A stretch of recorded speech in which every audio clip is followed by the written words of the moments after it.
അപ്പോൾ ഇന്നും മാർക്കറ്റിൽ ചെന്നപ്പോൾ എനിക്ക് ചാളയാണ് കേട്ടോ കിട്ടിയേക്കണത്. വേറെ അയില ഉണ്ടായിരുന്നു, പക്ഷെ അത് തീരെ ചെറിയ അയിലയായിരുന്നു.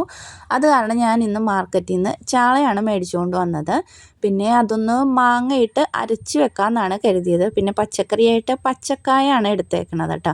ഇവിടെ പച്ചക്ക ഭയങ്കര ഇഷ്ടമാണ്. അതപ്പോൾ പിന്നെ എനിക്ക് സമയവും ഇല്ലാത്തത് കാരണം ഇത് അരിയാനൊക്കെ വളരെ എളുപ്പമാണല്ലോ. ഇങ്ങനെ തോല് കളഞ്ഞിട്ട് അങ്ങോട്ട് അരിഞ്ഞെടുത്താൽ മതിയല്ലോ. പിന്നെ ബീൻസും പയറൊക്കെ ആണെങ്കിൽ ഓരോന്നും ഇങ്ങനെ പൊളിച്ചെടുക്കേണ്ടി വരുമല്ലോ.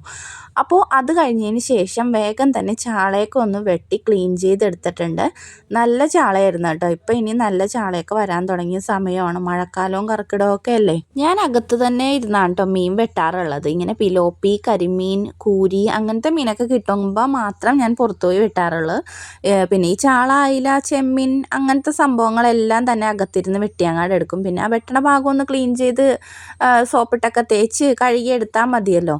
ഇനിയിപ്പോൾ വേഗം തന്നെ മീൻകറി അങ്ങോട്ട് വെച്ചെടുക്കാം. അരപ്പ് ഞാൻ നേരത്തെ റെഡിയാക്കി വെച്ചിട്ടുണ്ട് കേട്ടോ. അരപ്പിലോട്ട് തേങ്ങാപ്പൊരി ഇട്ട് കൊടുത്തിട്ടുണ്ട്. പിന്നെ മുളക് പൊടി, മഞ്ഞൾ പൊടി, ഇഞ്ചി, ഉള്ളി ഇതെല്ലാം കൂടി അങ്ങോട്ട് അരച്ചെടുത്തിട്ടുണ്ട് കേട്ടോ. അപ്പോൾ എണ്ണ ചൂടായപ്പോഴേക്കും അരപ്പിട്ട് കൊടുത്തിട്ടുണ്ട്. അരപ്പിൻ്റെ പച്ചമണം മാറി നല്ല രീതിയിലൊന്ന് എണ്ണ തെളിഞ്ഞ് വരുമ്പോഴാണ് കേട്ടോ നമുക്ക് ചാറിന് ആവശ്യമായ വെള്ളം ഇട്ട് കൊടുക്കുന്നത്.